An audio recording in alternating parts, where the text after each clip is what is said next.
सुखदेव जी ने कहा कि राजन, सभी बछड़े चराने के लिए गए, सबने जंगल में बछड़े चरने के लिए छोड़ दिए और महाराज स्वयं एक वट वृक्ष के नीचे बैठ गए। सभी गोला बना लिया और भगवान कन्हैया बोले कि भाई एक काम करो, बछड़ों को चरने दीजिए, आओ सभी बैठ करके भोजन कर,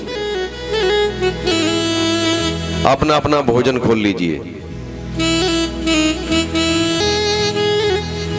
छोटी छोटी गैया छोटे छोटे ग्वाल,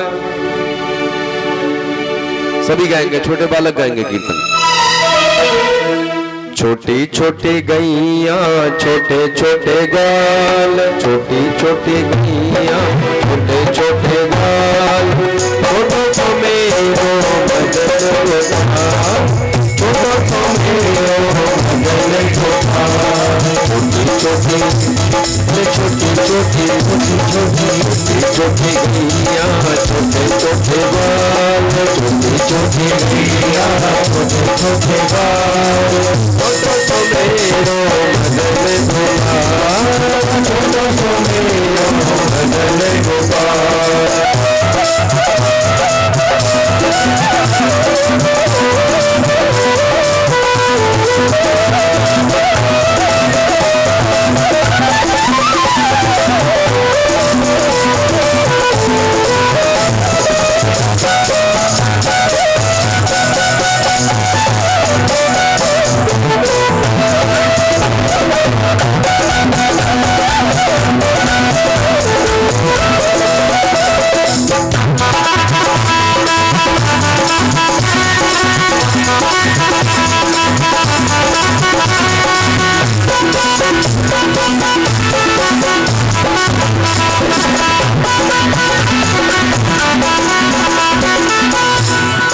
आगे आगे गैया पीछे पीछे ग्वाल, आगे आगे गैया पीछे पीछे ग्वाल, आगे आगे गैया पीछे पीछे ग्वाल, आगे आगे गैया पीछे पीछे ग्वाल, पीछे में मेरो मदन गोपाल, पीछे में मेरो मदन गोपाल। छोटी छोटी छोटी छोटी छोटी छोटी छोटी छोटी गैया छोटे छोटे ग्वाल, छोटे छोटे गैया छोटे छोटे ग्वाल, छोटो तो मेरो मदन गोपाल, छोटो तो मेरो मदन गोपाल, छोटो तो मेरो मदन गोपाल।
छोटी छोटी छोटी छोटी छोटी छोटी गैया छोटे छोटे ग्वाल, छोटी छोटी गैया छोटे छोटे ग्वाल, छोटो तो मेरो मदन गोपाल, छोटो तो मेरो मदन गोपाल, छोटो तो मेरो मदन गोपाल।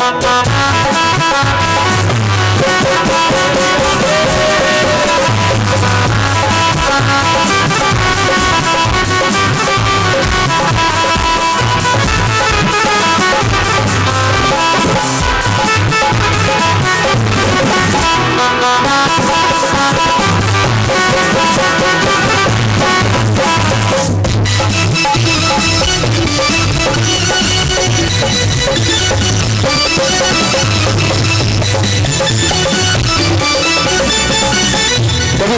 मान लीजिए मेरे साथ बोलिए, सभी बोला करो, कोई भी हाथ बाकी ना बचा। वो दूध पी में गैया घास खाने ग्वाल, बोलिए महाराज, दूध पी में गैया घास खाने ग्वाल।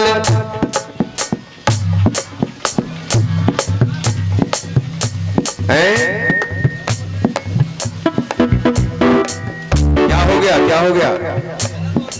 गलत बोल रहे हैं? तो जब मैं गलत बोल रहा हूं तो ये क्या बोल रहे हैं मेरे भाई?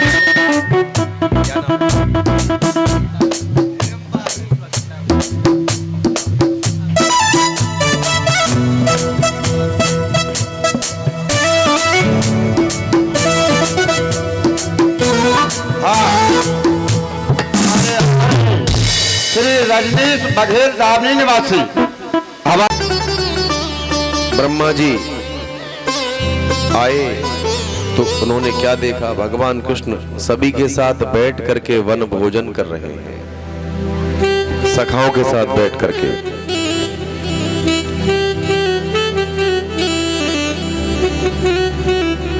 सुखदेव जी कहते कि राजन, भगवान कन्हैया का बड़ा प्रिय मित्र है मनसुख। मनसुख से पूछा कि भैया मनसुख, आज एक बात बताओ, तुम अपना भोजन किससे लेकर के आए हो? अपना भोजन किससे लेकर के आए हो? मनसुख ने कहा कि भैया हम तो कड़ी लेकर के आए हैं। कन्हैया बोले कि एक काम करो, तुम माखन मिश्री ले लो और कड़ी मुझे दे दो, क्योंकि कड़ी मुझे बहुत प्रिय है, बहुत अच्छी लगती है। मनसुख ने कहा कि अरे भैया कन्हैया, हम जो कड़ी रख करके लाए हैं, हमारी माँ ने बासी कड़ी रखी है। भगवान कन्हैया बोले कि बासी कड़ी तो मुझे बहुत प्रिय है, तुम एक काम करो, माखन मिश्री ले लो, कड़ी मुझे दे दो, ले लो, मुझे बहुत अच्छी लगती है। और मनसुख वास्तव में बासी कड़ी लेकर के आए थे। मनसुख ने अपने मन में विचार किया कि मेरा प्रिय मित्र है और मैया यशोदा और नंद बाबा का लाडला है, माखन मिश्री आदि पदार्थ खाता है, और मैं इसको बासी कड़ी दे दूंगा तो मेरे मित्र के साथ अच्छा नहीं है ये व्यवहार, और ये मानेगा नहीं, बड़ा जिद्दी है, कान्हा मानेगा नहीं, कन्हैया मानेगा नहीं। सुखदेव जी क्या करते महाराज, कड़ी को सुखदेव जी ने कहा कि मनसुख ने कड़ी को लेकर के, कड़ी के पात्र को लेकर के अपने मुख से लगाया और एक ही सांस में खाली कर दिया महाराज। बालक किसी चीज को जल्दी जल्दी पिए महाराज तो थोड़ा होठों पर लग जाता है उसका। ब्रह्मा जी देख रहे हैं ये सब क्या चल रहा है। सुखदेव जी ने कहा कि जब मनसुख ने कड़ी को खत्म कर दिया, भगवान कन्हैया झपट के अपनी जगह से उठे, मनसुख के बालों को पकड़ा महाराज, उसके ओठों को चाटने लगे। ब्रह्मा जी अपने मन में विचार करते हैं कि ये कैसा ब्रह्म है जो ग्वाल बालों का झूठा खा रहा है, ये कौन सी लीला है महाराज। भोजन करने के बाद सभी विश्राम करने के लिए लेट गए, भगवान कन्हैया भी लेट गए। कोई सखा पीतांबर से उनकी हवा करने लगा, कोई उनके पैर दबाने लगा, कोई उनके हाथ दबाने लगा, और धीरे धीरे सभी को नींद आ गई महाराज। ब्रह्मा जी ने एक बड़ी सुंदर यहाँ लीला की, जितने भी बछड़े थे और जितने भी ग्वाल थे सभी को ले जा करके सत्यलोक में यानी ब्रह्मलोक में पहुंचा दिया। भगवान कन्हैया अकेले रह गए। कुछ समय पश्चात भगवान कन्हैया के नेत्र खुले तो उन्होंने अपने आसपास किसी भी सखा को नहीं पाया। आवाज देने लगे लेकिन कोई आवाज नहीं आई महाराज। बछड़ों को ढूंढा, एक भी बछड़ा नहीं मिला। योग बल से देखा तो समझ गए ब्रह्मा जी को मोह हो गया है, परीक्षा करने के लिए आए हैं। भगवान कन्हैया ने अपनी माया से पुनः वही बछड़े और वही ग्वाल बनाए महाराज और लीला करने लगे। सुखदेव जी कहते हैं कि राजन ये लीला 1 वर्ष तक चली है। एक साल बाद ब्रह्मा जी ने अपने मन में विचार किया कि चलो देखूं तो सही चल के ब्रह्म कैसी लीला कर रहे हैं। आकर के ब्रह्मा जी ने देखा तो वही ग्वाल हैं और वही बछड़े हैं महाराज उनके यहाँ भी।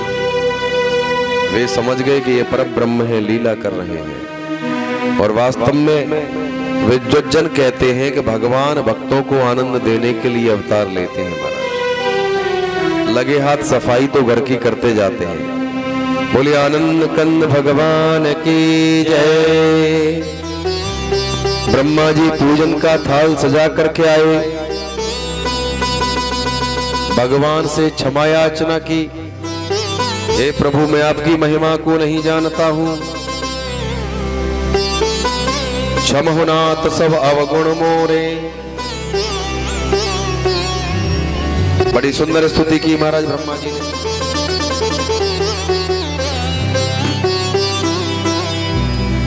सुखदेव जी ने कहा कि राजन, ब्रह्मा जी स्तुति करके ब्रह्मलोक को चले गए। भगवान पुनः वही लीला करने लगे। अब तो गायों को चराने के लिए ले जाने लगे हैं महाराज। कंस को कोई सूचना नहीं मिली, जिसको भी भेजा वो लौट करके नहीं गया महाराज। आखिर वो क्या रहा है। अगली बार कंस ने वत्सासुर को भेजा, एक राक्षस को भेजा। भगवान कृष्ण गैया और बछड़े चरा रहे हैं, वो राक्षस बछड़े का भेष बना करके उनमें आकर के छिप गया महाराज। और ये अवसर देखने लगा कि जैसे ही कृष्ण हमारे पास आए हम उसको मार दें। भगवान कृष्ण ने पहचान लिया कि मेरी गायों के बीच में असुर आ गया है, राक्षस आ गया है, कंस का भेजा हुआ महाराज। उसके पास जाने का प्रयास किया, क्रोध में आकर के उस बछड़े ने विशाल रूप धारण किया महाराज। भगवान कन्हैया को मारना चाहा, खेल ही खेल में पटक के उसको मार डाला महाराज। उसका भी उद्धार कर दिया, वो भी लौट के नहीं गया। बोलिए भक्त वत्सल भगवान की जय। सुखदेव जी कहते हैं कि फिर कंस ने बकासुर को भेजा। बकासुर नाम का राक्षस आया, दैत्य आया और बहुत विशाल बगुले का रूप बनाया महाराज। उसने बगुला बन करके बैठ गया कि जैसे ही मेरे पास आए मैं इसका उद्धार कर दूं। यहां ऊपर आ जाओ सर, रखिए, अगर धूप लग रही है। धूप तो सारे में ही हो गई है।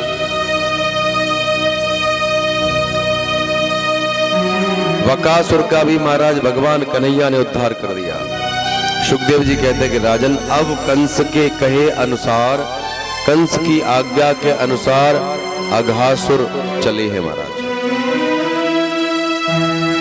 अघासुर नाम का एक दैत्य था, वो ब्रजमंडल में आया और एक विशाल अजगर का रूप बना करके लेट गया। कहां? जहां भगवान कन्हैया अपने सखाओं के साथ गाय बछड़े चराते थे। इतना विशाल था महाराज, वो अपना मुंह खोल के लेट गया। ये लग रहा था जैसे कोई बहुत बड़ी पहाड़ की गुफा हो, इतना उसने अपना मुंह खोल लिया अजगर बन करके। अघासुर भगवान कन्हैया के दोस्त, उनके सखा, उनके मित्र गाय बछड़ों को चरने छोड़ करके खेलने लगे। और खेलते खेलते खेलते खेलते वो अघासुर के मुख के सामने पहुंच गए। अपने मन में विचार करते कि भाई हम रोज यहाँ गैया बछड़े चराने आते हैं, हमने कभी इस गुफा को तो देखा नहीं, और आज ही अचानक ये गुफा कैसे आ गई। कोई बोला भैया गुफा नहीं है ये, हमें तो कोई असुर लगता है, चलो यहां से चलो। मनसुख बोला कि जब अपना कन्हैया साथ है तो डरते काहे को हो, क्यों टेंशन है,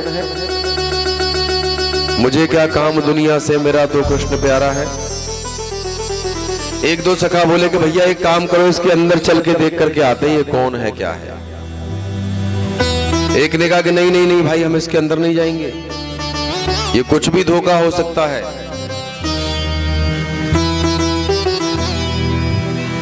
सुखदेव जी ने कहा कि राजन,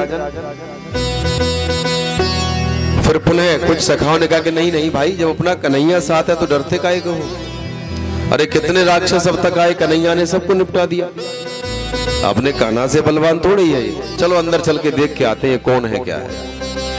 तो सारे सखा गुफा के अंदर, उसके मुख के अंदर प्रवेश कर गए महाराज। उसका विशाल मुख है, उसके दांत ऐसे लग रहे हैं जैसे बहुत बड़ा खम्भे हो। लेकिन अघासुर ने अपना मुख बंद नहीं किया महाराज। अघासुर तो कृष्ण की प्रतीक्षा कर रहा था।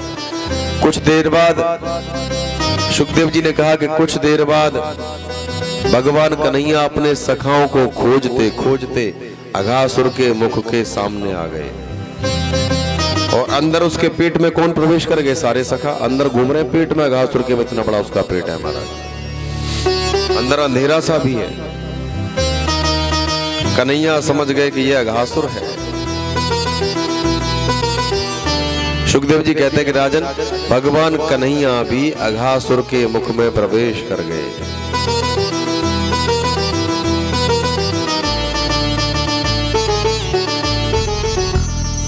महाराज, जैसे ही भगवान कन्हैया ने अघासुर के मुख में प्रवेश किया, उसने अपना मुंह तुरंत ही बंद कर लिया और जैसे ही बंद किया महाराज, उसके उदर के अंदर जितने सखा थे सभी घबरा गए। उनका दम घुटने लगा। घबरा करके उन्होंने कन्हैया को पुकारा, हे कन्हैया हमें बचा लो। कन्हैया को पुकारा तो कन्हैया ने क्या काम किया?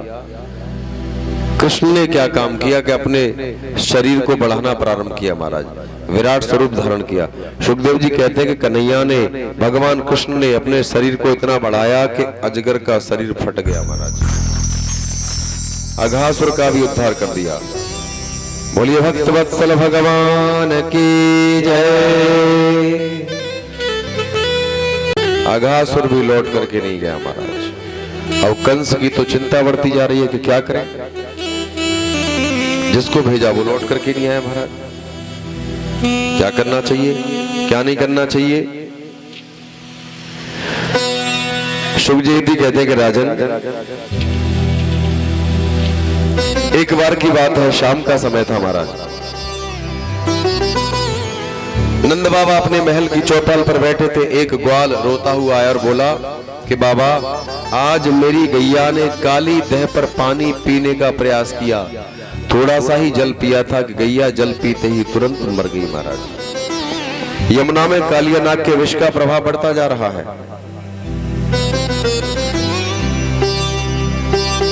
कुछ उपाय कीजिए महाराज।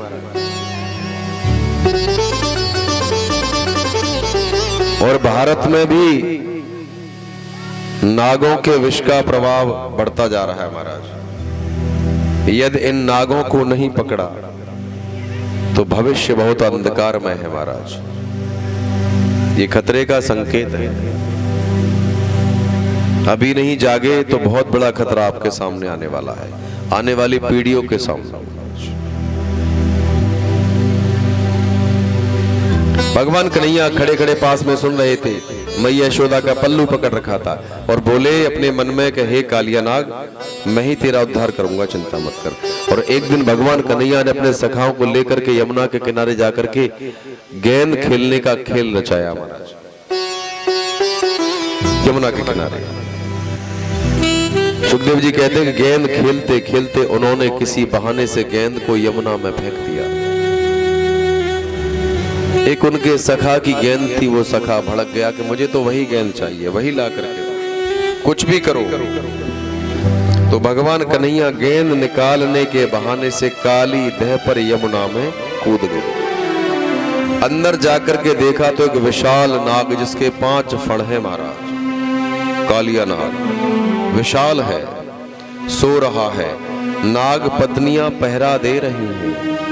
नाग पत्नियों ने देखा कि ये छोटा सा बालक है, अंदर आ गया है, हमारे पति देव सो रहे हैं, यदि वो जाग गए तो इस बालक को जीवित नहीं छोड़ेंगे। बहुत क्रोधी है हमारा। सुखदेव जी ने कहा कि राजन, भगवान कन्हैया ने नाग पत्नियों से पूछा कि हे नाग पत्नियों, आप अपने पति को जगा दीजिए, हम उससे मिलके जाएंगे। कालिया नाग की पत्नियों ने कहा कि भाई बालक तुम कौन हो? अरे तुम छोटे से हो, तुम भटक करके आ गए हो, तुम यहां से चले जाओ, हमारे पति देव सो रहे हैं, जोर से मत बोलो। यदि नींद खुल गई तो बड़े क्रोधी हैं, छोड़ेंगे नहीं, लौट जाओ।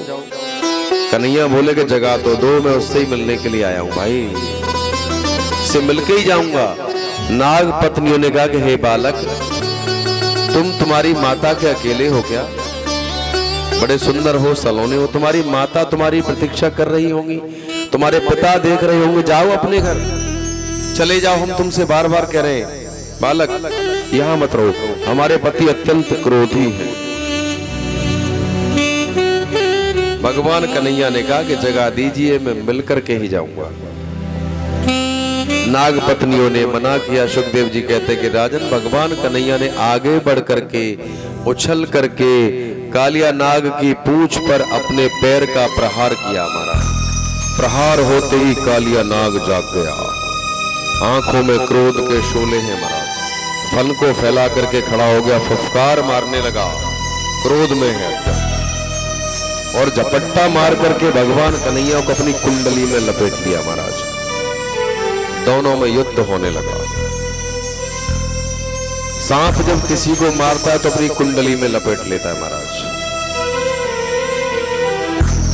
और अपने फंदे को कसता जाता है, सांस को अवरुद्ध कर देता है, प्राणी मर जाता है महाराज। तो कालिया नाग भगवान कन्हैया को कसने लगा महाराज। नाग पत्नियां घबरा गई कि हमने तो इस बालक से बहुत मना किया था, लेकिन ये बालक नहीं माना, अब ये बालक मारा जाएगा महाराज। हमारे पति बहुत क्रोधी है, किसी की बात नहीं मानेंगे। दोनों में युद्ध होने लगा। सुखदेव जी कहते कि राजन, भगवान कन्हैया ने कालिया नाग के फंदे से लिकर कर उसमें मुष्टिका प्रहार किए, लातों के प्रहार किए महाराज। उसके क्रोध को शांत कर दिया। उछल करके उसके फण पर सवार हो गए और फण पर नृत्य करने लगे महाराज। जब उनके पैर, नन्हे से पैर उसके फण पर पड़ते हैं तो अपने मुंह से रक्त वमन करने लगता है महाराज, रक्त निकलने लगता है। बोले कालिया नाग, तू जहां से आया है वहीं चला जा।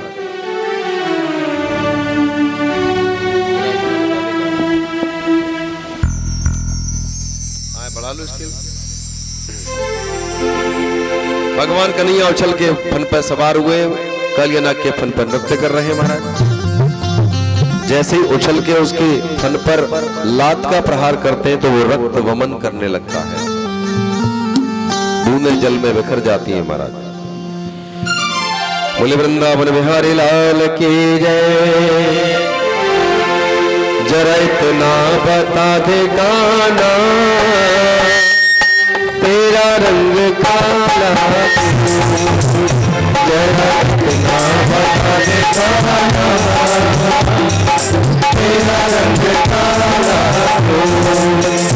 तू काला हो कर भी सारे जग से निराला, तू काला हो कर भी सारे जग से निराला, तू जरा इतना बता दे गाना, तेरा रंग काला,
मैंने काली रात में जन्म लिया, मैंने काली रात में जन्म लिया, और काली गाय का दूध पिया, और काली गाय का दूध पिया, और काली गाय का दूध पिया, और काली गाय का दूध पिया। मेरी कमली काली है, इसलिए काला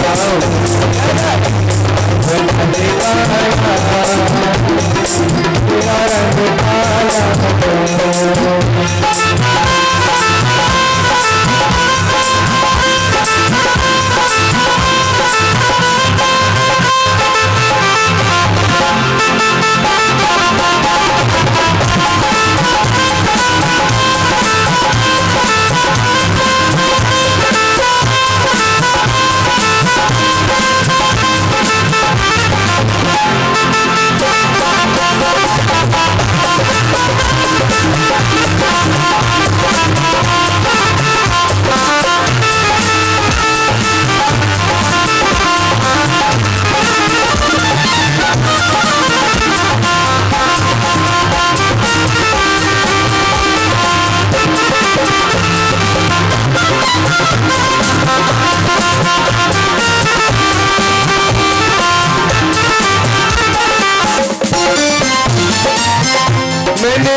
मैंने काली नाग पर नाच किया, मैंने काले नाग पर नाच किया, मैंने काली नाग पर